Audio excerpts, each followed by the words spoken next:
what camera gear as a beginner should you get?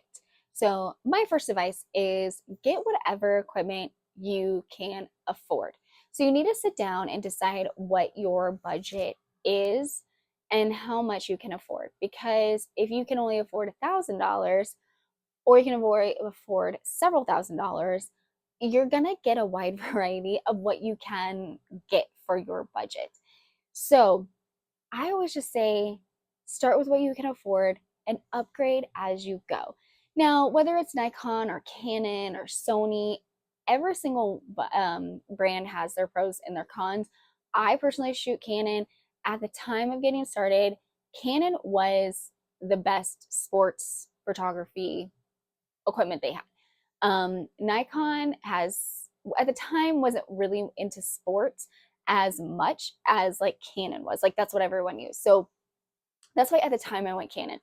Now, I don't think in this day and age, with all the technology and everything that's going on, I any one of these brands is going to be fine. They have all, or I feel like they're all kind of similar anymore. It just really depends, and they all kind of like said have their pros and cons with what you need. So I decided I'm going to take you along on the journey of my sports photography and what equipment I bought along the way. So I started in 2011. And so I started a really long time ago. And I started with the Canon T5i, this guy. Now I added this battery grip. It has an extra, like you can put two batteries. This way, like as a sports photographer, and I shoot basketball vertical, it has all the buttons, and I could shoot like this and I'm more stable instead of shooting. I shoot like this. I'm left-handed, so everything goes to the left. Or like this, it hurts my wrists after a while. So if you want, these are definitely extra. They're around 300 or more dollars, I think, depending on what you. I think like this one was 300. I think one of my other ones was 300, and then one was like 350, 400. So it really just kind of depends. But yeah, I started with this, and I started with kit lenses. Now, I had a kit lens like telephoto. It was like something, I think something to 300, and then like kind of a more wide angle zoom, and they were fine. They were fine for day games, but with being the range aperture that you get with kit lenses, it didn't work well under the lights, and that was a problem because the kids that I was taking pictures of were going up levels, and they were starting to play under the lights, and so the first thing I upgraded was I upgraded to a 70 to 200. I got the Sigma 70 to 200 2.8, which is a great all around lens. I still actually have it somewhere because it is a backup lens. I couldn't find it. So I must have it packed away in a closet somewhere, and I'm not sure where it's at. But I always say upgrade your lenses first and then your bodies. Lenses really honestly do make a huge difference in the quality of pictures. So I went Sigma, the 70 to 200 2.8. And really, a 70 to 200 is a great all around lens. I still use it 90% of my sports. I still use the 70 to 200 football, basketball, baseball, softball, track. Track, I still use a combo of the 70 to 200 plus a shorter lens. It really just kind of depends because of relays and the whatnots. So that is the lens that I went to.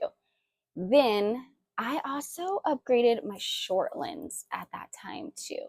And I went with this guy. He's the Sigma 17 to 50 2.8. I like him. Like it's okay. It's a little bit too wide angle for me. It was cheap. I think at the time it was like $600 or $800. I needed a shorter, like wide angle lens for portrait work. Team and individuals starting to do more of them, so I kind of needed a better, shorter lens. I went with this guy. Again, it's too wide angle for me, and I don't know if like bouncing around in my camera bag, it's kind of knocked it out of focus a little bit. So like on the one side, it's not in focus, and they're like, you can get it fixed. Or I was like, I don't really like it. I'm gonna upgrade instead. So I use this guy for a while. So then I decided that I needed a little bit more camera power for under the light shooting. I needed something that was going to be more like frames per second, better under the lights. This camera, like I had grown out of this guy and I used him for several years. So it wasn't like I used it for a year and then I was like, nah, not what I want. It was a couple of years or so.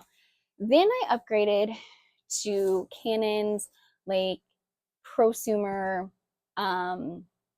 like entry level sports camera, because like the 1DXs were like their big professional sports cameras, and they were also like $6,000-7,000 at the time, and I was like, girl, that's not happening.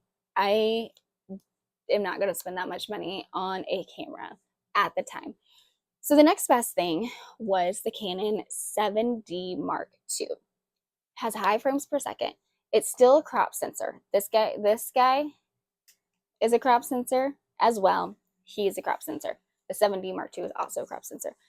So while I gained frames per second and I gained better under the lights, it still wasn't great.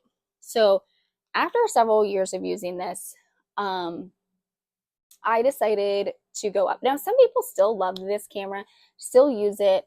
But the problem with me, again, I have the battery grip on it.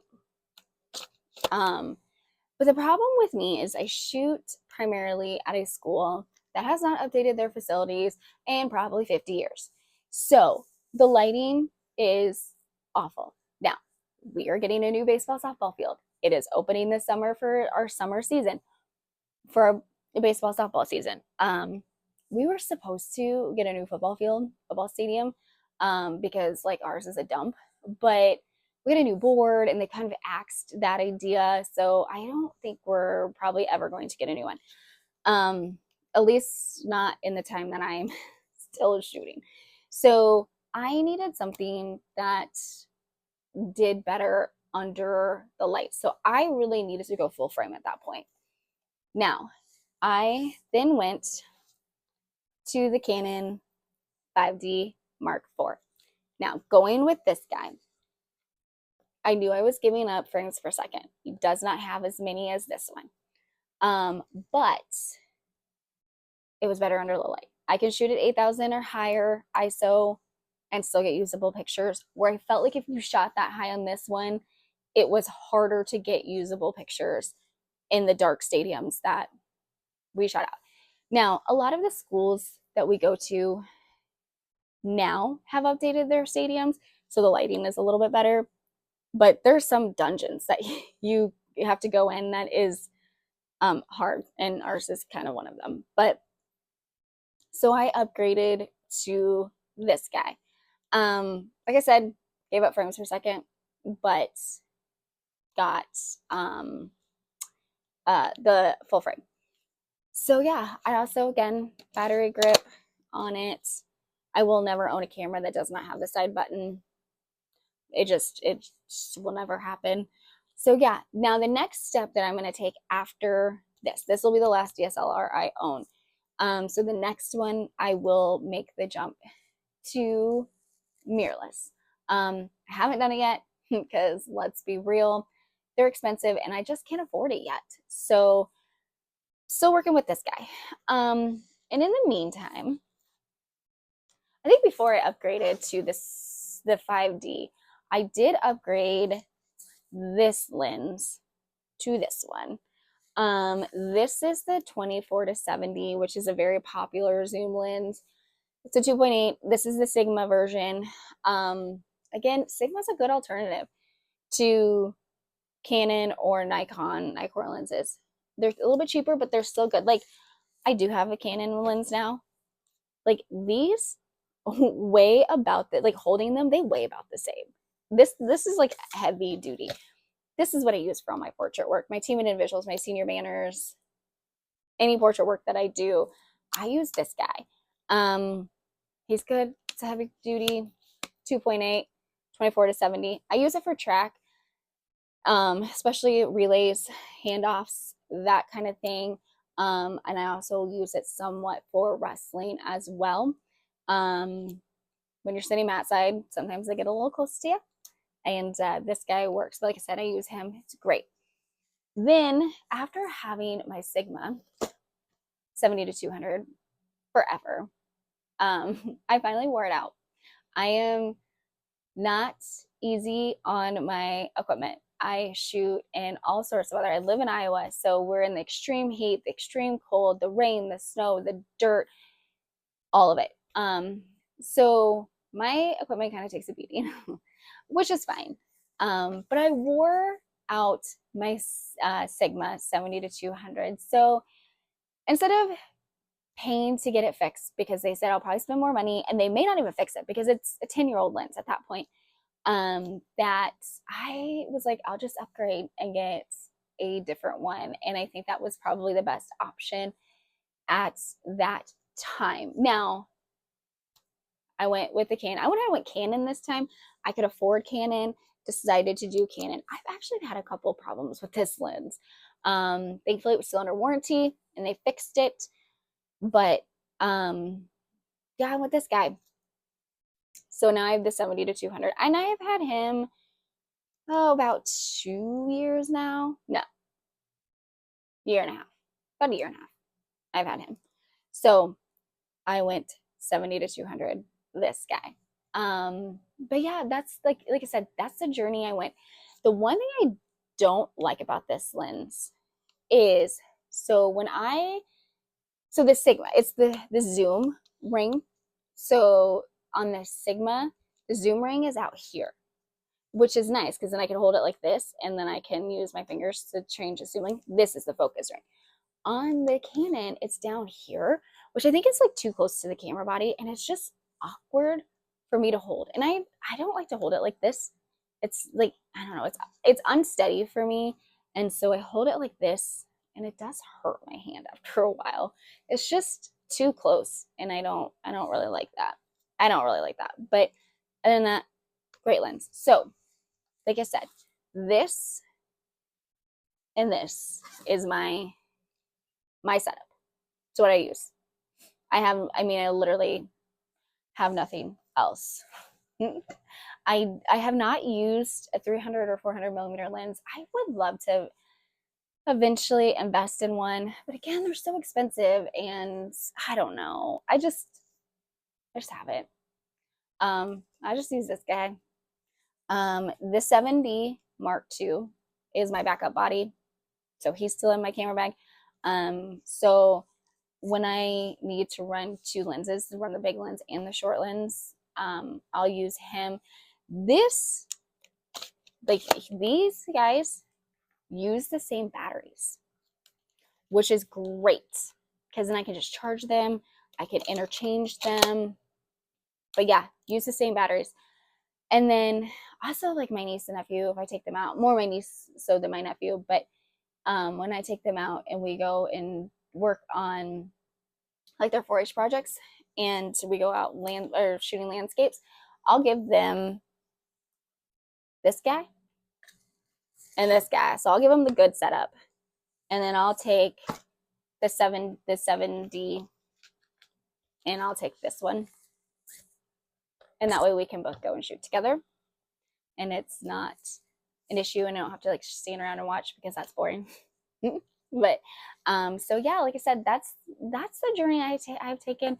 That was like what, 15 years ago that I started, and as you could tell, you just kind of upgrade as you go. Upgrade lenses first, body second, and yeah.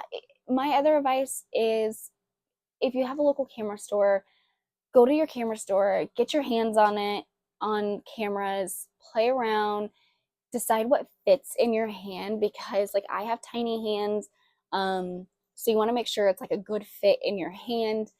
And yeah, and it's just something that you're gonna need.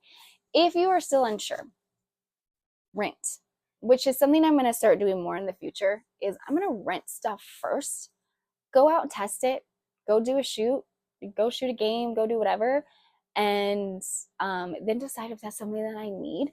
Kind of put it through its paces a little bit, and then decide like, okay, if that's the good upgrade.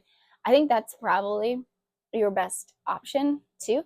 And if you can't afford a lot, renting is fine too. If you have, like a kit lens and you can't afford to buy one, look into renting and see if that's a more affordable option as well. And then you don't have the wear and tear on your own camera. You can send it back. So that is my advice for getting like into photography, getting like camera gear. It's honestly, it's personal preference. You talk to Canon users, they're gonna say Canon is the best. You talk to Nikon users, they're gonna say Nikon's the best. Do your research, like look up who shoots with what, why they shoot with it, and look up the pros and cons of what you're gonna need. But I feel like all of them are basically similar anymore. And so, but yeah, if you want to start with DSLR, like that's an option, or maybe going straight mirrorless, but mirrorless are kind of expensive too. So it's just like I said, figure out your budget, what you can afford, and then go from there. And like I said, a high quality lens is way better than is more important than a camera body. Camera bodies are important, but definitely go lens first. Like I said, this depending on what you're doing, 70 to 200. Again, the lens I use, you use it for portraits too. Like you don't have to just use it for sports photography, wildlife. It's a good, honestly, all around lens to use for all kinds of stuff. If it's again a shorter sport like track and you can get up close, this guy works too. If you want to do more portrait work. So yeah, that's all I have. If you have any questions, let me know in the comments below, and I will see you in the next video.